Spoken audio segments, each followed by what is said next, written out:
It was a quiet evening in the small town of Oak Ridge, where Lieutenant Colonel Jessica Hayes, a decorated officer in the United States Army, was driving home after attending a leadership seminar. The sun had just dipped below the horizon, casting long shadows across the roads. Jessica loved these moments of calm, her car humming softly as she drove through the peaceful streets. She had spent years climbing the ranks and breaking barriers as one of the few black women to achieve her position. But on this night, none of that mattered. As she approached an intersection near the edge of town, blue lights flashed behind her. Confused but calm, Jessica pulled over, assuming it was for something minor, a broken taillight or perhaps speeding. She glanced at her rearview mirror and saw a police cruiser parked closely behind her. Taking a deep breath, she rolled down her window and waited patiently for the officer to approach. The officer who stepped out of the car was known locally as Officer Greg Miller. He was a tall man with broad shoulders, his uniform crisp and polished. To many residents of Oak Ridge, he seemed like the perfect image of authority. However, those who knew him well, or had crossed paths with him before, knew there was another side to Greg Miller. Over the years, complaints about his aggressive behavior, especially toward people of color, had piled up. Some said he treated certain drivers differently based on their skin tone. Others whispered about how he always seemed to find excuses to escalate situations unnecessarily. But no official action had ever been taken against him, so life went on as usual, for everyone except those unlucky enough to encounter him. Greg walked up to Jessica's car with heavy footsteps, his flashlight already in hand. Without saying a word, he shone the bright beam into her vehicle, momentarily blinding her. Jessica squinted and raised her hand slightly to shield her eyes. "Good evening, officer," she said politely, her voice steady and respectful. "Is there a problem?" Instead of responding directly, Greg barked, "License and registration." His tone was sharp, almost accusatory, which caught Jessica off guard. She hesitated for only a second before reaching into her glove compartment to retrieve her documents. As she did, she noticed Greg leaning closer, peering suspiciously into her car. "Ma'am, keep your hands where I can see them," he snapped suddenly, his voice rising. Startled, Jessica froze, her fingers still clutching the edge of her registration papers. "I'm just getting my documents, sir," she replied calmly, trying to diffuse the tension. "There's no need to shout." But Greg wasn't listening. Something about this woman, her composed demeanor, her obvious intelligence, seemed to irritate him. Maybe it was the way she spoke, clear and confident, without a trace of fear. Or maybe it was the fact that she didn't immediately comply with his orders even though she was doing exactly what he asked. Whatever it was, Greg felt his frustration growing. "Step out of the vehicle," he demanded loudly, gripping the handle of his flashlight tightly. Jessica frowned, feeling a knot form in her stomach. This wasn't normal. Traffic stops were routine for her. She'd been pulled over plenty of times before, usually for minor infractions. But this felt different. Wrong somehow. Still, she remained calm. "Officer, may I ask why I've been stopped?" she asked, her words measured and polite. Her question only fueled Greg's anger. "Don't question me," he shouted, slamming his palm against the roof of her car. The loud noise startled Jessica, but she forced herself not to react. Instead, she reached for her military ID, thinking it might help explain the situation. "Sir, I'm a lieutenant colonel in the U.S. Army," she said firmly, holding up the badge so he could see it. "Perhaps we can resolve this misunderstanding quickly." For a moment, Greg stared at the ID, his expression unreadable. Then instead of calming down, he grew even more agitated. "You think flashing that card makes you special?" he sneered, his lip curling into a snarl. "Get out of the car now." Jessica felt her heart pounding in her chest. Every instinct told her to stay seated, to avoid escalating the situation further. But she also knew that arguing with an armed officer could make things worse. Slowly, deliberately, she unbuckled her seatbelt and opened the door. The cool night air hit her face as she stepped onto the pavement, her hands raised slightly to show she posed no threat. "What is this about?" she asked again, her voice trembling slightly now. Why are you treating me like this? Greg ignored her question. Instead, he moved closer, his hand resting menacingly on the holster of his gun. Turn around and place your hands on the hood of the car, he ordered, his voice low and dangerous. Jessica hesitated, unsure of what to do next. Her mind raced, trying to process what was happening. Was this really happening? How had a simple traffic stop spiraled so far out of control? Before she could act, Greg grabbed her arm roughly and shoved her forward. The sudden movement threw her off balance and she stumbled, nearly falling to the ground. Panic surged through her veins as she tried to regain her footing. "Please, don't hurt me," she pleaded, her voice cracking under the weight of fear. But Greg didn't stop. In one swift motion, he drew his weapon and pointed it directly at her. Time seemed to slow down as Jessica looked into the barrel of the gun, her mind screaming in disbelief. This couldn't be real. It had to be some kind of nightmare. Yet the cold steel gleaming in the dim light was all too real. Without warning, Greg pulled the trigger. The sound of the gunshot echoed through the empty street, sharp and deafening. Jessica cried out as the bullet struck her shoulder, sending searing pain coursing through her body. She collapsed to the ground, clutching her wound, blood spreading rapidly across her shirt. Her vision blurred as shock set in and she struggled to breathe. From somewhere nearby, a teenager named Marcus watched the entire scene unfold from his bedroom window. Horrified, he grabbed his phone and began recording, his hands shaking uncontrollably. The footage captured every agonizing detail, the shouting, the struggle, the gunshot, and would soon become the evidence that shocked the nation. As Jessica lay bleeding on the pavement, Greg stood over her, his face pale and his breathing ragged. For a brief moment, he seemed to realize the gravity of what he had done. But then his radio crackled to life, snapping him back to reality. "Officer down, requesting backup," he called out, his voice unsteady. Within minutes, sirens filled the air as emergency vehicles raced toward the scene. By the time paramedics arrived, Jessica was barely conscious, her life hanging by a thread. They rushed her into an ambulance, working frantically to stabilize her condition. Meanwhile, Greg was escorted away by fellow officers, his fate now uncertain. What had started as a routine traffic stop had turned into something far darker, a tragedy that would leave scars not only on Jessica, but on the entire community. Little did anyone know, this was just the beginning of a story that would spark outrage, demand accountability, and ignite a national conversation about race, power, and justice. The next morning, Oak Ridge woke up to a quiet unease. The events of the previous night still lingered in the air, though most residents had no idea what had happened on that desolate street near the edge of town. But for Marcus, the teenager, who had recorded the chilling footage from his bedroom window, sleep was impossible. His mind replayed the scene over and over. The shouting, the gunshot, Lieutenant Colonel Jessica Hayes collapsing to the ground. He couldn't shake the image of her lying there, blood pooling around her body, while Officer Greg Miller stood frozen above her. Marcus knew he had to do something. Sitting alone in his room, he stared at the video on his phone, his hands trembling, as he replayed it again. It wasn't just raw footage, it was evidence. Evidence of something horrifying, something that needed to be seen by the world. Taking a deep breath, Marcus uploaded the clip to social media with a simple caption, "This is what really happened last night. Justice for Jessica." Within minutes, the video went viral.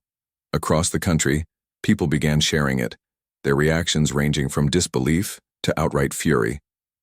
Social media platforms lit up with hashtags like Dying Black Lives Matter, Accountability Now, and Protect Those Who Protect Us. News outlets scrambled to cover the story, piecing together details about the victim and the officer involved. What they uncovered only added fuel to the fire. Lieutenant Colonel Jessica Hayes wasn't just any civilian. She was a decorated member of the U.S. Army, a trailblazer who had broken barriers as one of the few black women to rise to such a high rank.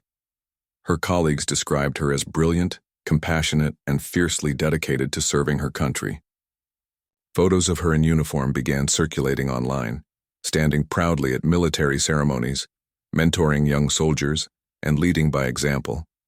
To see someone like her, a leader, a role model, treated so brutally by law enforcement shocked millions. The video spread, outrage poured in from all corners of society. Civil rights activists condemned the shooting as yet another example of systemic racism within policing. Military veterans expressed their anger, pointing out that even someone wearing the same uniform as those tasked with protecting the nation wasn't safe from prejudice. Politicians weighed in too, calling for immediate investigations and reforms. Senator Lisa Carter tweeted, "If a lieutenant colonel can be shot during a routine traffic stop, then no one is truly safe. We must demand answers and justice." But not everyone agreed.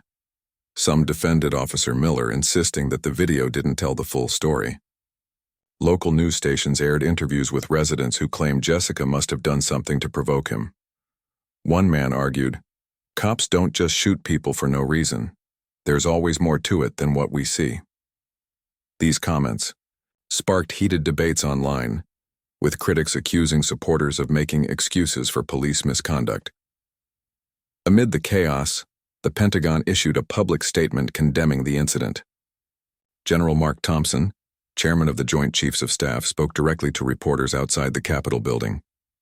"This is not only an attack on Lieutenant Colonel Hayes, but an affront to every service member who has sworn to protect this nation," he declared, his voice firm and unwavering. "We will not tolerate violence against our own. This matter requires swift and thorough investigation, and those responsible must be held accountable." The Department of Defense wasted no time. Within hours, they announced their own independent investigation into the shooting, bypassing local authorities entirely. This unprecedented move sent shockwaves through Oak Ridge and beyond. Never before had the Pentagon intervened so aggressively in a case involving civilian law enforcement.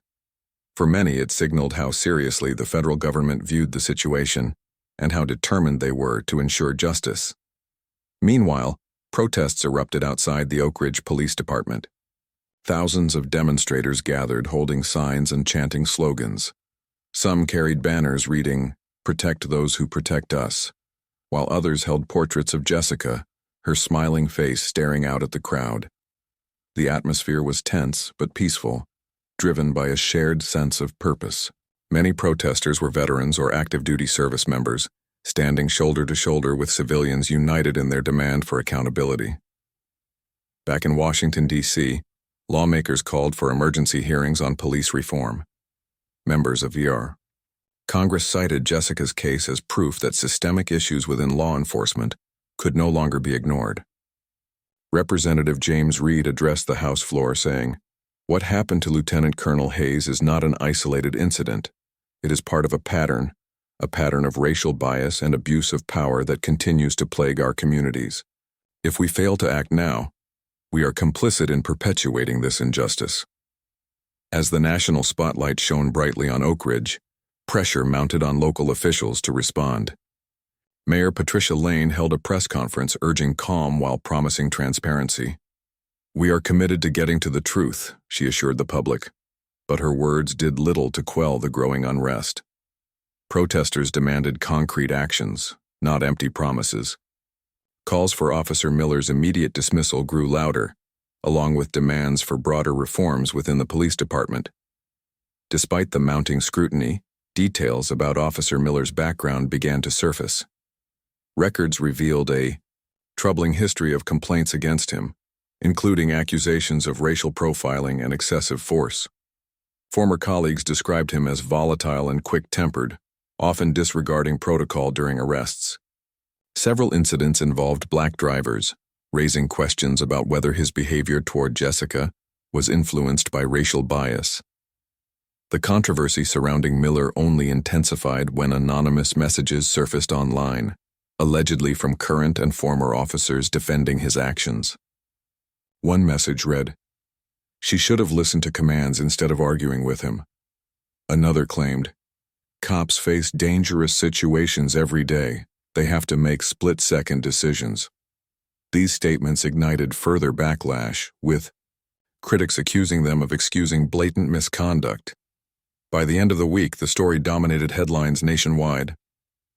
Talk shows, podcasts, and late-night comedians dissected the incident, amplifying calls for change. Even celebrities joined the conversation, using their platforms to amplify Jessica's story. Actress Nicole Davis posted a heartfelt tribute on Instagram, writing, "Jessica Hayes represents everything good about our country: strength, resilience, and courage. Let us honor her by demanding justice and fighting for equality." While the nation grappled with the implications of the shooting, Jessica remained hospitalized in critical condition. Doctors worked tirelessly to save her life, performing multiple surgeries to repair the damage caused by the bullet.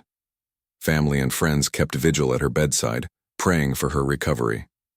Among them was her younger brother, Michael, who struggled to hold back tears as he spoke to reporters. "My sister has dedicated her life to serving others," he said, his voice breaking. "She doesn't deserve this.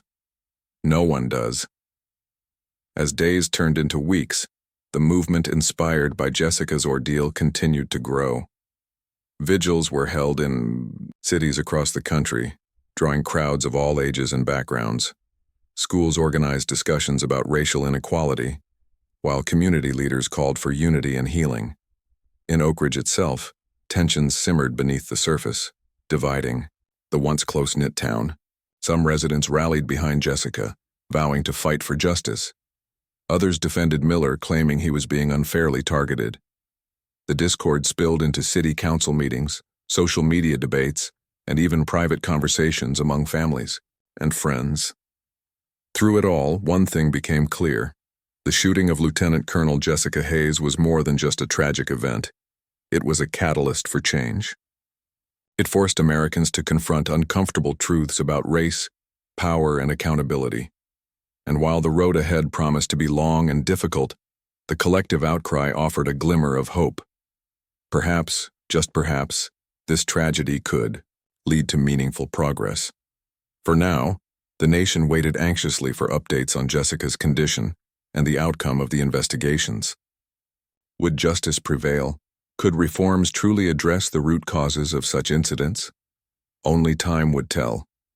But one thing was certain: the courage and resilience of Lieutenant Colonel Jessica Hayes had sparked a movement that refused to be silenced. As the nation grappled with the shocking footage of Lieutenant Colonel Jessica Hayes being shot during a routine traffic stop, the weight of her identity as a high-ranking military officer became impossible to ignore. For many Americans, this wasn't just another tragic case of police brutality. It was an attack on someone who had devoted her life to protecting the country. The Department of Defense, on DoD, recognizing the gravity of the situation, took swift and unprecedented action. This wasn't merely about one officer or one town anymore. It was about accountability, justice, and restoring faith in institutions meant to serve and protect.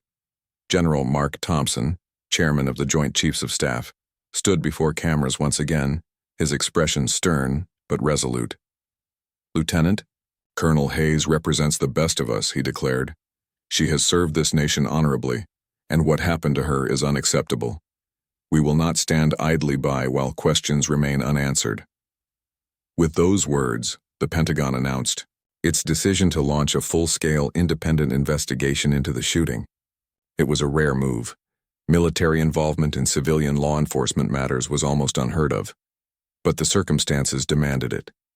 The Pentagon's intervention sent shockwaves through Oak Ridge. Local authorities, already under immense pressure, found themselves overshadowed by federal agents arriving in town. These investigators brought with them resources far beyond what the small-town police department could muster. They combed through every detail of the incident, from Officer Greg Miller's conduct during the traffic stop to the racist texts uncovered on his phone. Their presence signaled that no stone would be left unturned, and no excuse would go unchecked. Meanwhile, protests continued to swell outside the Oak Ridge Police Department. Demonstrators carried signs reading, "No justice, no peace," and "Systemic racism must end." Some marched silently, holding candles in memory of countless others who had fallen victim to similar incidents. Others chanted loudly, their voices echoing through the streets. Among them were veterans wearing their uniforms, standing tall in solidarity with Jessica. Their message was clear: If someone like Lieutenant Colonel Hayes wasn't safe, then no one was. Inside the hospital, Jessica clung to life. Doctors worked around the clock to stabilize her condition after multiple surgeries. Her family remained by her side, praying for her recovery. Her younger brother Michael spoke briefly to reporters, his voice filled with emotion. "My sister is a fighter," he said. "She's fought for our country and now she's fighting for her life. But we're not giving up. We can't give up." While Jessica battled for survival, the spotlight intensified on Officer Greg Miller. Suspended without pay, he retreated from public view, leaving his supporters to defend him. His lawyer issued a statement claiming that Miller had acted out of fear for his safety, though no evidence supported this claim. Critics dismissed it as yet another attempt to justify the unjustifiable. Meanwhile, records revealed a disturbing pattern of behavior from Miller's past. Multiple complaints had been filed against him over the years, alleging racial profiling and excessive force. Yet none of these allegations had led to disciplinary action, raising uncomfortable questions about oversight within the Oak Ridge Police Department. As investigators dug deeper, they uncovered even more damning information. Body camera footage, recovered from Miller's uniform, confirmed the teenager's video, showing exactly how quickly the situation had escalated. In the recording, Miller's aggressive tone and refusal to listen to Jessica's explanations were undeniable. At one point, when Jessica reached for her military ID, Miller shouted, "Don't move," as though she posed an immediate threat. The footage painted a chilling picture of an officer consumed by bias and anger, unwilling or unable to de-escalate the situation. But perhaps the most explosive revelation came from Miller's personal communications. Anonymous tips led investigators to search his phone, where they discovered a series of racist texts exchanged with fellow officers. One message read, "You can always tell which cars are trouble. They're driven by people who think they're better than us." Another joked about pulling over black drivers simply because it keeps them in line. These messages shocked even seasoned investigators, providing irrefutable proof of Miller's prejudiced mindset. The findings reignited calls for broader reforms within law enforcement. Activists argued that cases like Jessica's were symptoms of a much larger problem, a culture of impunity that allowed officers like Miller to operate unchecked.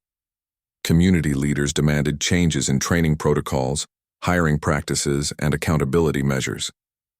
"This isn't just about one bad apple," said Reverend Sarah Collins at a rally. "It's about the rot in the system that lets bad apples thrive." In response, lawmakers introduced new legislation aimed at addressing systemic issues in policing. Bills focused on banning chokeholds, requiring body cameras, and creating independent oversight boards gained traction in Congress. Senator Lisa Carter championed a bill specifically targeting racial bias in law enforcement, calling it the Justice for All Act. During debates, she held up a photo of Jessica saying, "This brave woman deserves better. America deserves better."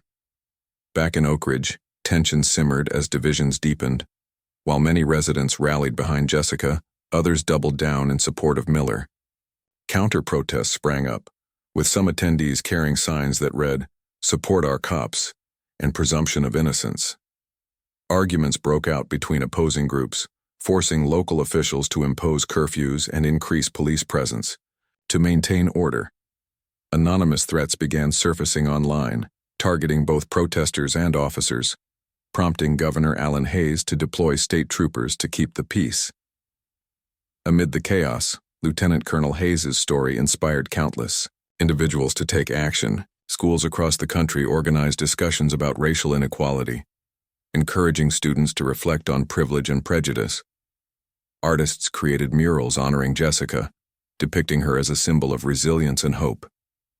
Musicians wrote songs dedicated to her courage, amplifying her story through lyrics that resonated with millions. Even athletes joined the movement, taking knees during games and wearing patches bearing her name. For Jessica's family, the outpouring of support provided some comfort during an unimaginably difficult time. Friends and strangers alike sent letters, flowers, and donations to aid in her recovery. A GoFundMe campaign raised hundreds of thousands of dollars in just days, ensuring that medical expenses wouldn't add to their burden. Each gesture reminded them that they weren't alone, that an entire nation stood beside them demanding justice. As weeks passed, the investigations progressed steadily. Federal agents worked tirelessly to piece together every aspect of the case, leaving no room for doubt. Meanwhile, the Pentagon prepared to release its findings, knowing that transparency was key to rebuilding trust. General Thompson assured the public, "We will follow the facts wherever they lead. There will be no cover-ups, no excuses. Accountability starts here." Behind closed doors, however, whispers of resistance emerged. Some within the Oak Ridge Police Department feared the fallout from the investigation, worried that exposing Miller's actions might tarnish the reputation of the entire force. Others quietly admitted that reform was long overdue, but expressed concern about losing funding or personnel. These internal conflicts underscored the challenges ahead. Not everyone welcomed change, especially when it required confronting uncomfortable truths. Despite the obstacles, momentum for reform continued to build. Town hall meetings drew record attendance as residents voiced their opinions on how to move forward. Some called for the resignation of top police officials, arguing that leadership failures had enabled misconduct. Others advocated for community policing initiatives, emphasizing collaboration over confrontation. Slowly but surely, the conversation shifted from blame to solutions. By the end of the month, Lieutenant Colonel Jessica Hayes showed signs of improvement. Though still weak, she regained consciousness and began communicating with her loved ones. Her first words brought tears to their eyes. "Thank you for standing with me." News of her progress spread rapidly, reigniting hope among supporters nationwide. If anyone could overcome such adversity, it was Jessica, a woman defined by strength, determination, and grace. As the nation awaited the outcome of the investigations, one thing remained certain. The shooting of Lieutenant Colonel Hayes had ignited a firestorm of activism and advocacy. What started as a single act of violence had grown into a powerful movement for justice and equality. And while the road ahead promised to be fraught with challenges, the collective outcry offered a beacon of hope. Perhaps, just perhaps, this tragedy could pave the way for lasting change. For now, all eyes remained fixed on Oak Ridge, waiting to see whether justice would prevail, and whether lessons learned from this dark chapter would shape a brighter future. As the investigations into Lieutenant Colonel Jessica Hayes' shooting unfolded, Oak Ridge found itself at a crossroads. What had once been a quiet, unassuming town was now thrust into the national spotlight, a symbol of both systemic injustice and the possibility of change. But beneath the surface, deep divisions began to emerge, tearing apart families, friendships, and even entire communities. The people of Oak Ridge were no longer united by their shared history or love for their hometown. Instead, they were split down the middle, divided by anger, fear, and differing perspectives on what had happened and what should happen next. On one side stood those who supported Jessica and demanded accountability for Officer Greg Miller. These residents attended protests, signed petitions, and spoke out against racial bias in policing. Many saw Jessica as a hero, a woman who had dedicated her life to serving her country, only to be victimized by the very system meant to protect her. They argued that Miller's actions were not just reckless but racially motivated, pointing to the damning evidence uncovered during the investigations.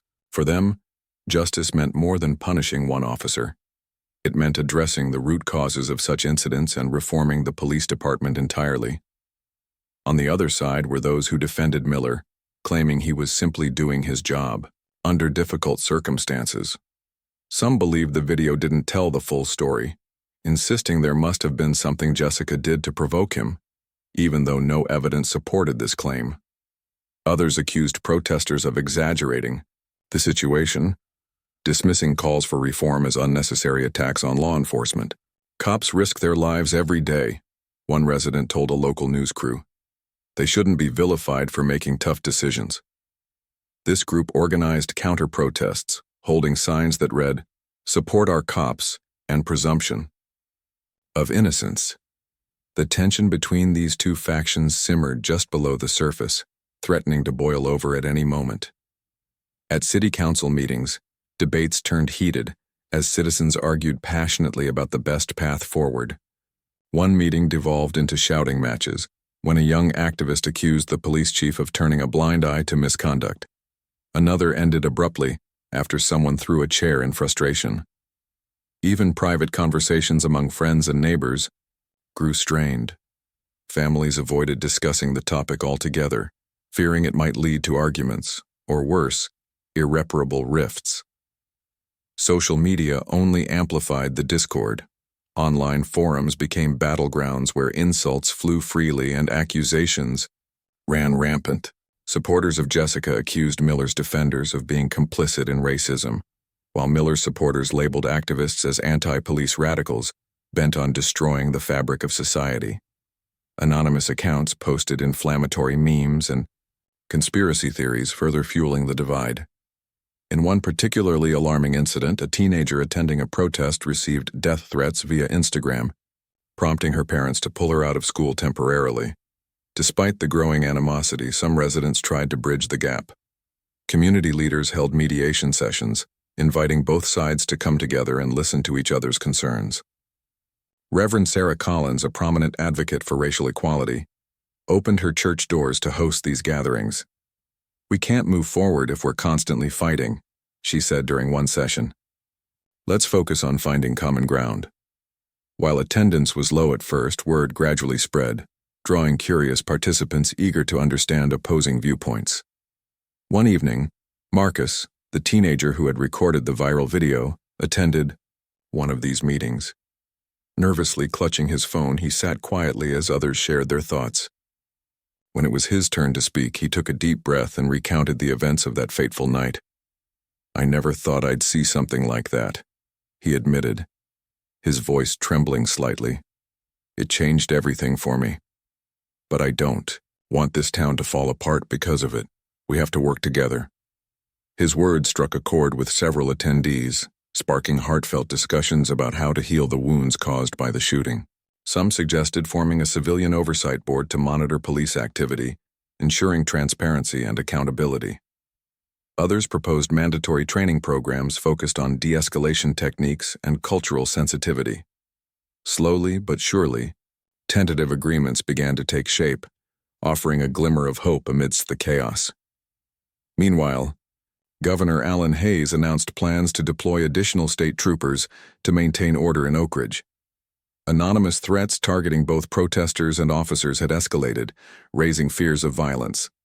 Troopers patrolled the streets in marked vehicles, their presence serving as both a deterrent and a reminder of the fragility of the situation. Local businesses closed early, wary of potential clashes outside their doors. Residents locked their windows and avoided venturing out after dark, gripped by an uneasy sense of foreboding. For Jessica's family, the turmoil in Oak Ridge added another layer of pain to an already unimaginable ordeal. Michael, her younger brother, struggled to reconcile the town he loved with the hostility now consuming it. "This isn't the Oak Ridge I grew up in," he confided to a close friend. "It feels like everyone's forgotten what really matters. Justice for my sister." Despite the challenges, he continued advocating for reform, speaking at rallies and appearing on television to share Jessica's story. His unwavering determination inspired countless others to join the fight. Inside the hospital, Jessica remained bedridden but determined to recover. Though still weak from her injuries, she listened intently as visitors updated her on the events unfolding outside. Her mind raced with questions about the future, not just her own but the nation's. Could this tragedy truly spark meaningful change, or would it fade into obscurity once the headlines moved on to the next crisis? She vowed silently to do whatever it took to ensure her experience wasn't in vain. As weeks passed, the investigations drew closer to completion. Federal agents submitted their findings to the Department of Justice, detailing every aspect of the case, from Miller's aggressive behavior during the traffic stop to the racist texts exchanged with fellow officers. The Pentagon released its report simultaneously, echoing many of the same conclusions. Both documents painted a damning portrait of an officer consumed by prejudice and unwillingness to follow protocol, leaving little doubt about his culpability. But even as accountability loomed, the question of broader reforms remained unresolved. Lawmakers debated proposed legislation aimed at addressing systemic issues within law enforcement, but progress was slow. Opponents argued that the measures went too far, claiming they would hinder officers' ability to perform their duties effectively. Proponents countered that without significant changes, tragedies like Jessica's would continue to occur. In Oak Ridge, the debate raged on. Protesters marched daily, their numbers bolstered by newcomers from neighboring towns. Counter-protesters gathered nearby, their chants occasionally overlapping with those calling for justice. State troopers monitored the crowds closely, ready to intervene if tensions boiled over. Yet despite the constant threat of conflict, moments of unity occasionally emerged, like when a group of veterans joined hands with protesters, standing together in solidarity. For many residents, the division felt unbearable. Longtime friends stopped speaking, unable to agree on basic truths. Parents worried about the impact on their children, who absorbed the anger and frustration around them. "It's like we're living in two different worlds," sighed Mrs. Thompson, a retired teacher. "And I don't know how we'll ever find our way back to each other." Yet amid the heartache, seeds of hope began to sprout. Artists created murals celebrating diversity and resilience, transforming blank walls into symbols of healing. Musicians performed benefit concerts, raising funds for organizations dedicated to racial justice. Schools implemented new curriculums focused on empathy and understanding, encouraging students to think critically about privilege and inequality. Even small acts of kindness, like neighbors sharing meals or volunteering at community centers, helped mend fractured relationships. By the end of the month, the town had reached a fragile equilibrium. While scars remained, efforts to rebuild trust showed promise. Leaders from both sides agreed to collaborate on drafting policies aimed at preventing similar incidents in the future. Though challenges lay ahead, the collective determination to create a better Oak Ridge offered a beacon of light in an otherwise dark chapter. For Lieutenant Colonel Jessica Hayes, the journey toward recovery and justice was far from over.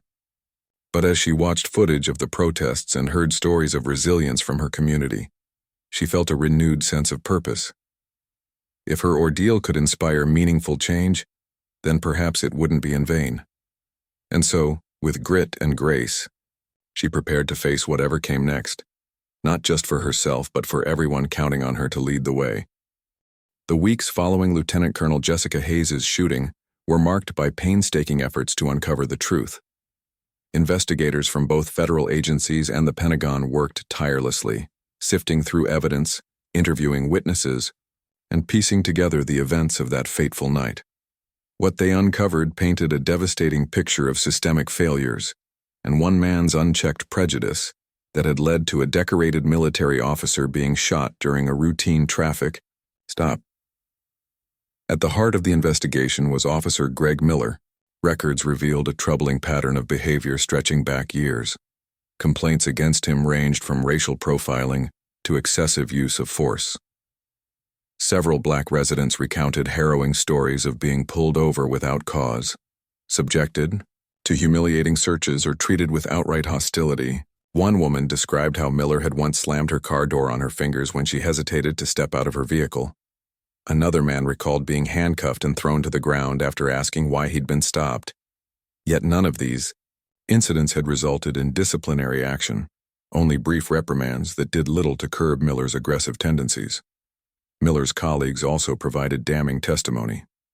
Some admitted privately that they had warned supervisors about his volatile temper and tendency to escalate situations unnecessarily.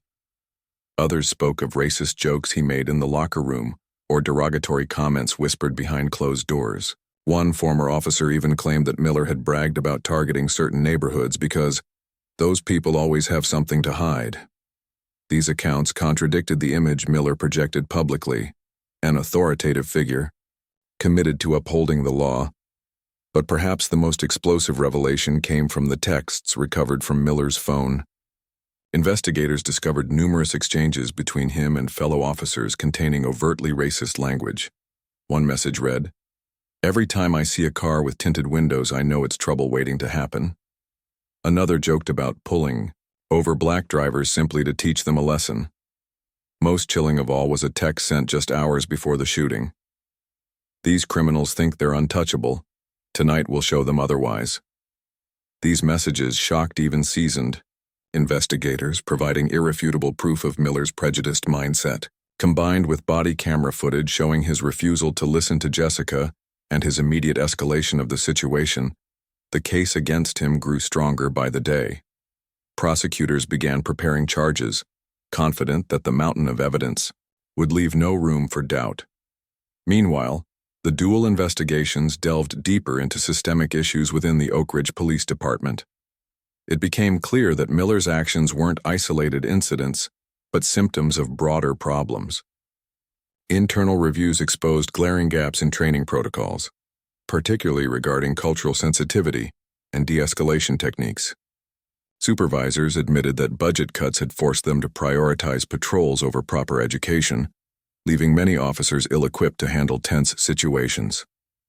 Additionally, complaints filed against officers rarely led to meaningful consequences, creating an environment where misconduct could flourish unchecked. Community leaders seized on these findings, demanding sweeping reforms. Reverend Sarah Collins, who had emerged as a vocal advocate for justice, organized town hall meetings to discuss potential solutions. "This isn't just about one bad apple," she declared. "It's about addressing the rot in the system that allows bad apples to thrive." Attendees proposed measures such as implementing mandatory bias training, establishing independent oversight boards, and requiring body cameras for all officers. While some resisted these ideas, arguing they would hinder law enforcement, the majority recognized the urgent need for change. In Washington, D.C., lawmakers continued pushing for national legislation aimed at combating police misconduct. Senator Lisa Carter introduced the Justice for All Act, which included provisions banning chokeholds, mandating stricter accountability standards, and increasing funding for community policing initiatives. During debates, she held up a photo of Lieutenant Colonel Hayes saying, "If someone like Jessica isn't safe, then no one is. Let's honor her sacrifice by ensuring this never happens again." As the investigations progressed, attention turned to Lieutenant Colonel Hayes herself. Doctors reported steady improvement in her condition, though recovery remained a long and arduous process. Physical therapy sessions left her exhausted, and emotional scars lingered beneath the surface. Yet despite everything, Jessica refused to let bitterness consume her. Instead, she channeled her pain into purpose, using her platform to amplify calls for reform. From her hospital bed, Jessica addressed reporters via video call, her voice steady but filled with conviction. "What happened to me wasn't an accident," she said. "It was the result of deeply ingrained biases and systemic failures that have gone unaddressed for far too long. My hope is that my story will inspire us to confront these truths and build a future where everyone, regardless of race or background, is treated with dignity and respect." Her words resonated across the nation, galvanizing support for the growing movement. Schools incorporated discussions about racial inequality into their curriculums, encouraging students to reflect on privilege and prejudice. Artists created murals honoring Jessica, depicting her as a symbol of resilience and hope. Musicians wrote songs inspired by her courage, amplifying her message through lyrics that touched millions. Even professional athletes joined the cause, wearing patches bearing her name during games and kneeling during the national anthem to protest injustice. For Jessica's family, the outpouring of solidarity offered some comfort during an unimaginably difficult time. Friends and strangers alike sent letters, flowers, and donations to aid in her recovery. A GoFundMe campaign raised nearly $500,000 in less than 2 weeks, ensuring that medical expenses wouldn't add to their burden. Each gesture reminded them that they weren't alone, that an entire nation stood beside them demanding justice. By early December, investigators finalized their reports. The Pentagon released its findings first, detailing every aspect of the case, from Miller's aggressive tone during the traffic stop to the racist texts exchanged with colleagues. Federal agents followed suit, echoing many of the same conclusions. Both documents emphasize the need for accountability, not just for Miller, but for the systems that enabled his behavior. Prosecutors wasted no time filing charges. Officer Greg Miller was arrested and charged with attempted murder, aggravated assault, and civil rights violations. His arrest sparked mixed reactions. Supporters argued that he deserved due process, while critics cheered the decision, calling it a rare instance of accountability in cases involving police misconduct. As news of the charges spread, protests intensified outside the Oak Ridge Police Department, with demonstrators chanting, "Justice delayed is justice denied." Yet even as accountability loomed, questions about broader reforms persisted. Lawmakers debated proposed legislation aimed at addressing systemic issues within law enforcement, but progress was slow.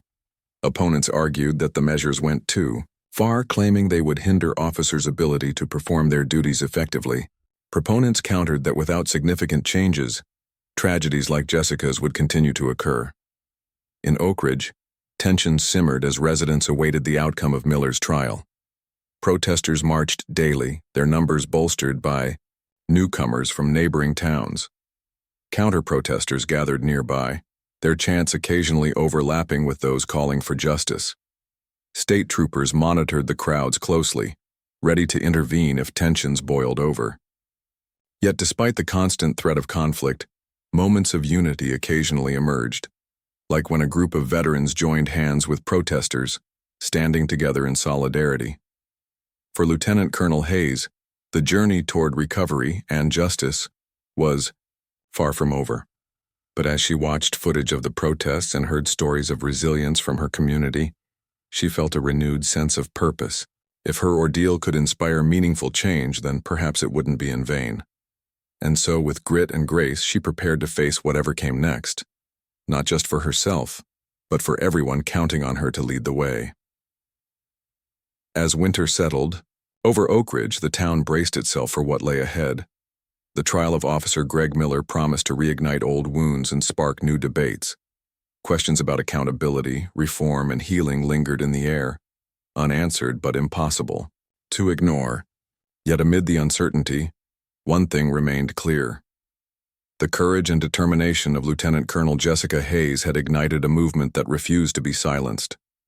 Whether it would lead to lasting change or fade into obscurity depended not only on the verdict but on the collective will of a nation yearning for justice.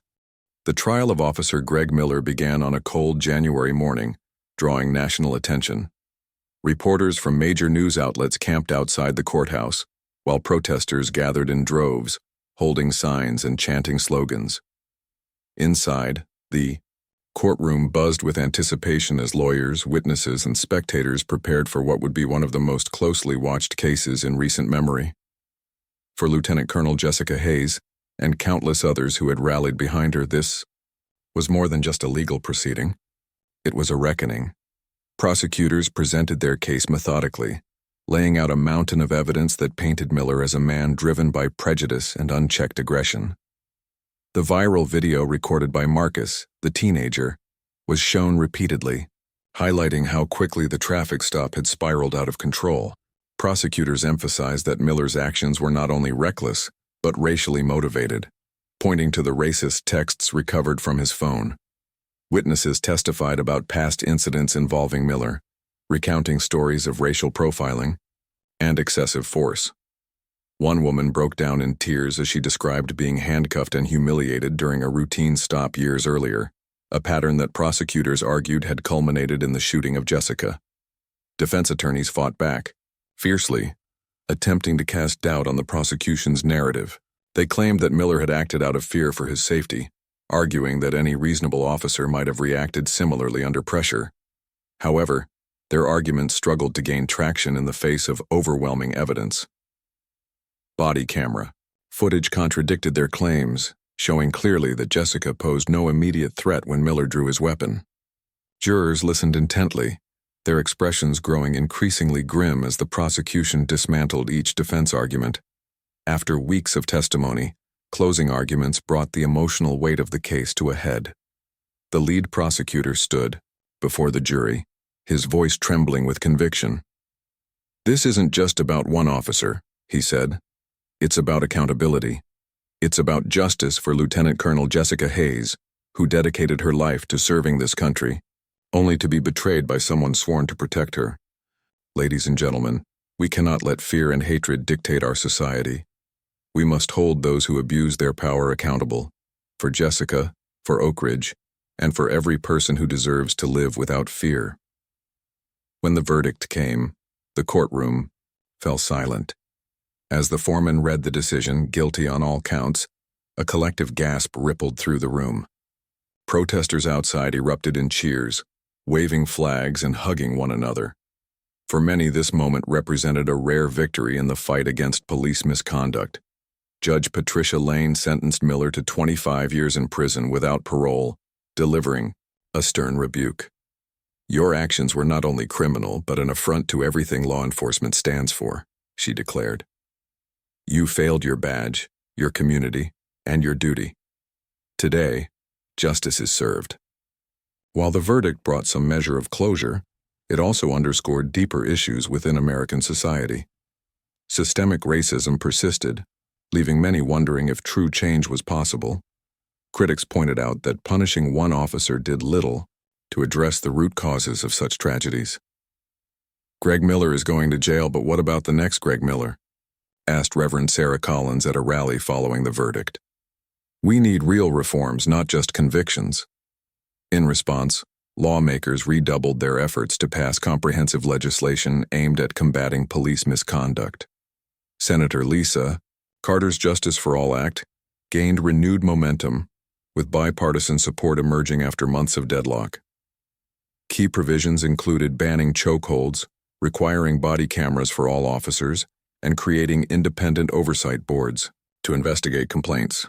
Though opposition remained vocal, public pressure forced even reluctant politicians to reconsider their stances. Meanwhile, Lieutenant Colonel Jessica Hayes continued her long road to recovery. Physically, she made remarkable progress, regaining strength through rigorous therapy sessions. Emotionally, however, healing proved far more challenging. Nightmares haunted her sleep, replaying the events of that fateful night over and over. Yet despite the trauma, Jessica refused to let bitterness consume her.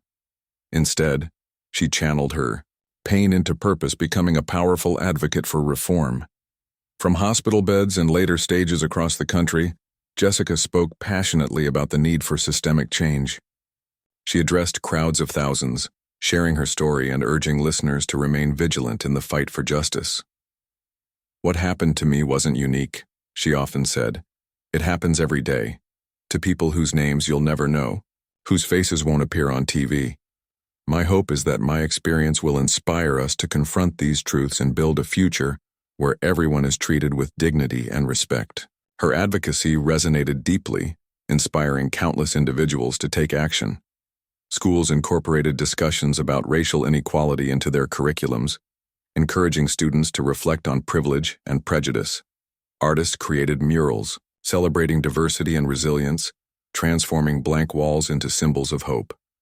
Musicians wrote songs inspired by Jessica's courage, amplifying her message through lyrics that touched millions. Even professional athletes joined the cause, wearing patches bearing her name during games and kneeling during the national anthem to protest injustice. In Oak Ridge, the aftermath of the trial left scars, but also opportunities for growth. Community. Leaders worked tirelessly to bridge divides, organizing forums where residents could share their perspectives and collaborate on solutions. A civilian oversight board was established, tasked with monitoring police activity and ensuring transparency. Mandatory training programs focused on de-escalation techniques and cultural sensitivity became standard practice for all officers. While challenges remained, these efforts signaled a commitment to change. For Jessica's family, the verdict offered some solace, but also a reminder of the work still ahead. Michael, her younger brother, continued advocating for reform, speaking at rallies and appearing on television to keep the conversation alive. "This isn't the end," he told reporters. It's just the beginning. We owe it to my sister, and to everyone who believes in justice, to keep pushing forward. As spring arrived, bringing warmer weather and renewed optimism, Lieutenant Colonel Jessica Hayes took her first tentative steps back into public life. Though physically weakened, her spirit burned brighter than ever. At a large rally in Washington, D.C., she stood before a sea of supporters, her presence commanding attention. "Today, we celebrate a hard-fought victory," she began, her voice steady and clear. "But let us not forget that this fight is far from over. Racism, bias, and injustice are deeply rooted in our society, and rooting them out will require all of us working together. Let this moment be a turning point, a chance to create a world where no one has to fear violence because of the color of their skin." Her words ignited thunderous applause, echoing through the crowd like a rallying cry. For many, they served as a reminder that justice wasn't just about punishment. It was about prevention. It was about building systems that protected rather than harmed, healed rather than divided. And though the road ahead promised to be long and difficult, the collective determination to create a better future offered a beacon of hope. Lieutenant Colonel Jessica Hayes' story ended not with despair, but with resilience. Hers was a tale of courage in the face of adversity, of using personal tragedy to spark meaningful change. While the wounds inflicted by Officer Greg Miller might never fully heal, her legacy would endure as a symbol of strength, perseverance, and the unwavering belief that justice, though delayed, could ultimately prevail. And so, with grit and grace, she continued leading the way, not just for herself, but for everyone counting on her to light the path toward a brighter tomorrow.